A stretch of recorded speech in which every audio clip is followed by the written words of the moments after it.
One of the things I learned early on in running is that some miles is better than no miles. In the case of work or tattooing, some work's better than no work. Some dollars are better than no dollars. Even for artists, in that case, some painting or some drawing is better than no painting or no drawing. I love running just for the fact of like, it's very minimal, it's very simple. You don't even really need much. Shorts, shoes, and a shirt. You don't even need a shirt. In reality, you don't even need shoes. It's up to you if you don't want to wear shorts. But it's very minimal, and no matter where you go, you can always get your miles in. Even during COVID, during this whole lockdown period, there were people doing backyard marathons, which are in their backyards or even in their living rooms, just constantly going around in circles. The point of it is just to be able to get out there and do something rather than doing nothing. Because if you run some miles, whether it's 1 mile, 2 miles, or 3, it's better that you get that out, get that energy out. It's great for clearing the mind. I use it more so for meditative practice. The exercise is a plus, to be able to build your cardiovascular endurance, to be able to build strength in your legs and your body.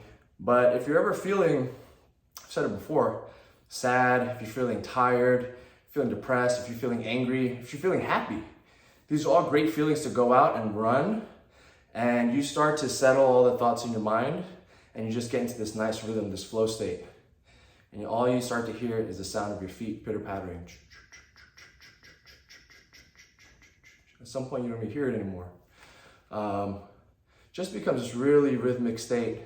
It allows you to clear all your thoughts. Some miles better than no miles. On the days that I'm feeling got a lot going on, some heavier thoughts, I tend to do longer distances. Most mornings I do about a 5K. 5K is about 3.1 miles.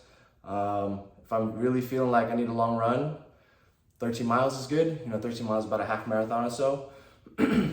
When people ask me about fitness or running, one of the first things I tell them is like to just start slow. Start slow because you want to be able to get into the rhythm and get into the habit of doing it. You're also scanning your body to see where you fall in terms of like any foot issues, any knees, your hips, your back. You'll be able to identify these things if you don't go all out in the beginning. So if you're not used to running, don't push yourself too hard.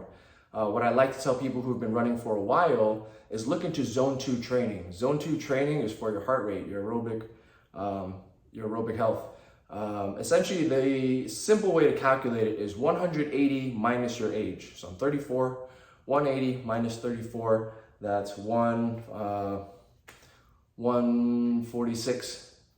So with 146, that's my heart rate, my beats per minute. I don't want my heart rate to go above 146 when I'm running, and that should be a good conversational pace. That number, 146, that's the high end of my zone 2, right? So we have zone 1 to zone 4.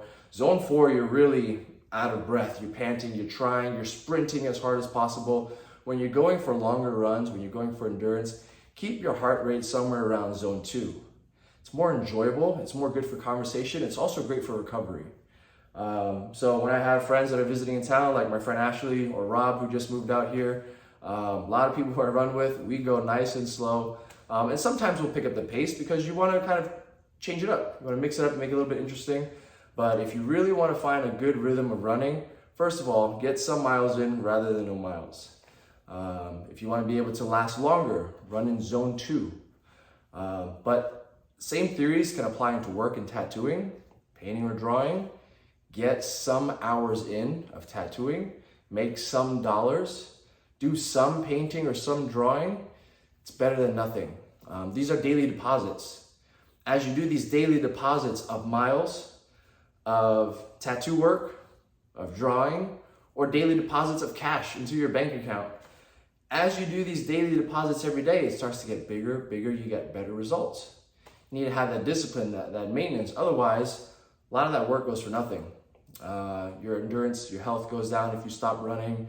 If you stop tattooing, your work quality goes down. If you stop painting or drawing or studying, you might forget some of it. If you stop putting money into your bank, they'll charge you, fees and shit. So do something today.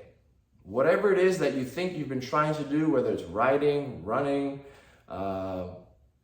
pick your thing. Walking your dog. You have to just do something to be that.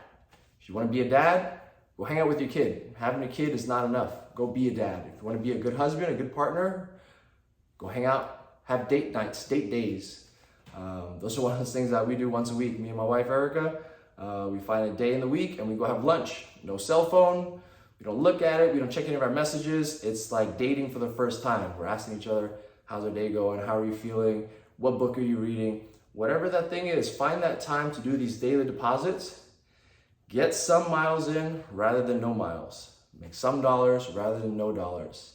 Make somebody happy rather than nobody happy. Have a great 4th of July. I love you guys.